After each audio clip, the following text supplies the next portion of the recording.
Quelles sont les images qui reviennent le plus souvent dans votre tête? Mais les fois qu'il criait après moi, mettons, je m'enfermais dans la salle de bain, que je barrais la porte, ben, il défonçait la porte, il frappait sa porte, il hurlait, il me criait des noms. C'est ces moments-là que je pense. Ou le moment dans le lit, ou quand je me suis réveillée, quand je pense à ça. Ou l'autre moment aussi que je pense, c'est quand. Parce que, ben, après tout ça, quand j'ai dénoncé tout ça, le beau-père, il est parti, le prédateur, il est parti.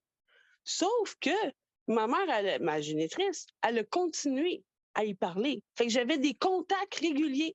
Puis même après avoir eu des enfants, même après avoir fait ma vie, même après avoir été partie de chez ma mère, elle y parlait encore. Fait que j'avais tout le temps des nouvelles. Fait que ça me gardait tout le temps dans la main. Puis elle me disait tout le temps, mais elle dit, le prédateur, elle dit, ben, il s'est jamais passé ça. T'es-tu vraiment sûr, Sylvie, que t'as pas halluciné?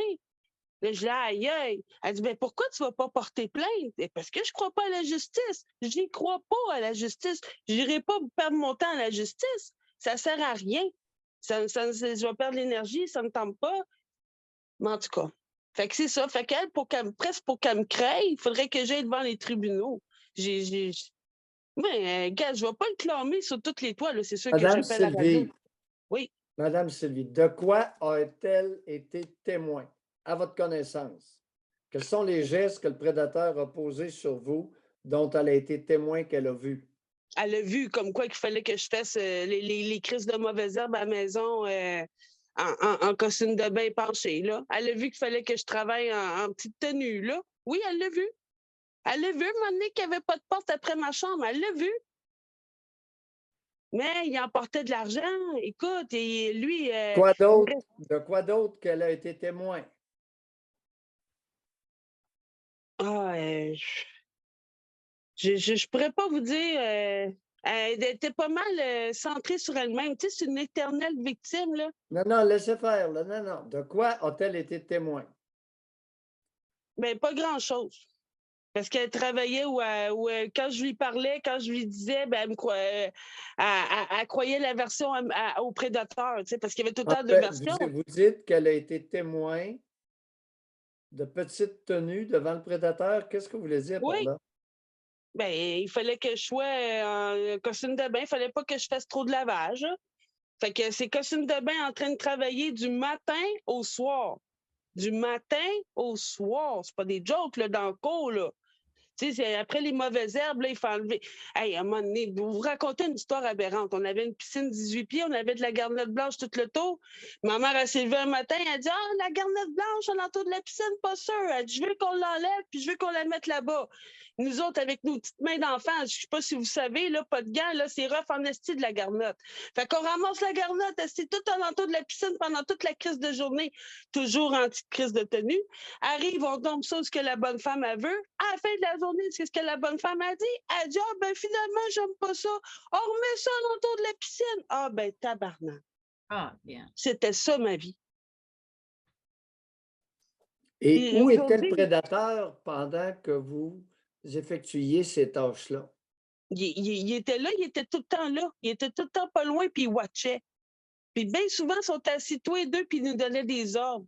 Puis nous autres, moi puis mon frère, en tout cas, on était les deux, puis ils nous donnaient des ordres, puis ça watchait. Ça watchait. Mm. Fait que c'est ça. L'histoire de la porte? Ouais. En 2 minutes. 2 minutes, vite, vite. L'histoire de la porte, c'est que pourquoi il avait enlevé la porte déjà? Ah oui, parce qu'en plein hiver, j'ouvrais le chauffage dans ma chambre. Je préférais dire un hypocrite, écoute, parce que lui, il contrôlait tout, là, mon chauffage, mon eau chaude, ma douche, mes tenues, mon déjeuner, mon dîner, mon souper, mon heure de coucher, mon lever. Il contrôlait toutes les aspects de ma vie.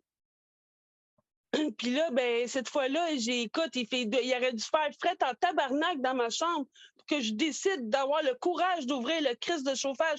Il a dit, tu veux ouvrir le chauffage, j'en ai pas crête, non, non, non. Il dit, je vais te l'enlever la porte. Mais il a enlevé la porte. Vous aviez quel âge lorsqu'il a enlevé la porte? Ah, mon Dieu, j'avais 14, 15, 16. C'est arrivé à plusieurs reprises. L'âge où vous aviez des seins, vous aviez. Ah, oui, oui, oui. Puis j'étais belle en tabarnane. J'étais belle, belle, belle, belle, belle comme un cœur. J'étais 5 et 9. Je pesais peut-être 120 livres. Mais j'étais sportive. Je faisais tous les sports qu'il n'y avait pas.